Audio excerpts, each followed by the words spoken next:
Bonjour à tous, moi c'est Ramin Farangui, je suis une des personnes qui a été à l'initiative du mouvement de l'éducation démocratique en France. Et aujourd'hui, donc EDEC France, c'est une association qui compte des centaines de membres, une quarantaine d'écoles, donc des milliers de parents qui pratiquent cette vision éducative, et on peut estimer des dizaines de milliers de sympathisants. Et c'est à vous tous que je m'adresse aujourd'hui, vous qui tenez à cœur que ce mouvement de l'éducation démocratique se développe en France et continue de prospérer. Et voilà ce que j'ai à vous raconter aujourd'hui. Et en bref, voici le contexte.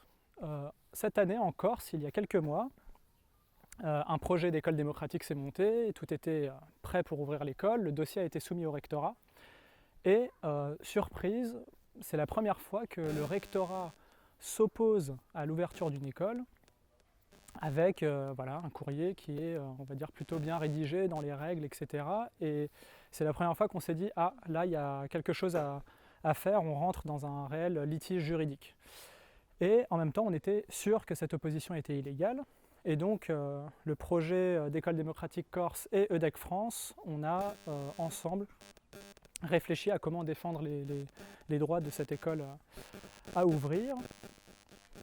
Et sûr que ce refus d'ouverture était illégal, on a mobilisé un avocat sur l'affaire.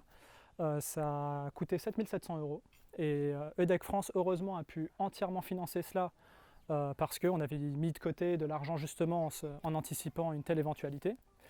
Et bonne nouvelle, ce fut une victoire. Et aujourd'hui, cette école est ouverte. Et donc, c'est pour ça que je fais cette vidéo aujourd'hui, pour faire appel à vous à l'occasion d'un crowdfunding qu'on lance aujourd'hui et qui vise à renflouer ce fonds de solidarité. Et ce fonds de solidarité, la prochaine fois que quelque chose de ce genre-là arrive, et ça pourrait être demain par exemple un rectorat qui s'en prend à une école qui est déjà ouverte, par exemple, et qui pour des motifs pédagogiques, la mettrait en demeure et puis mettrait une certaine pression sur cette école, et bien demain, c'est une autre école qui pourrait bénéficier de ce fonds de solidarité, et quand une école bénéficie de ça, c'est l'ensemble du réseau et c'est l'éducation démocratique en France en général qui en bénéficie, parce que plus on arrive à surmonter ces défis, et plus finalement le mouvement gagne en crédibilité et s'installe, parce qu'il aura fait ses preuves même au niveau de la loi et des litiges qu'on pourrait avoir ici et là avec les rectorats. Donc voilà, merci de m'avoir écouté, j'espère que vous contribuerez à cette campagne, c'est vraiment la cause de l'éducation démocratique en général qui est en jeu ici. Et merci beaucoup. Allez, au revoir.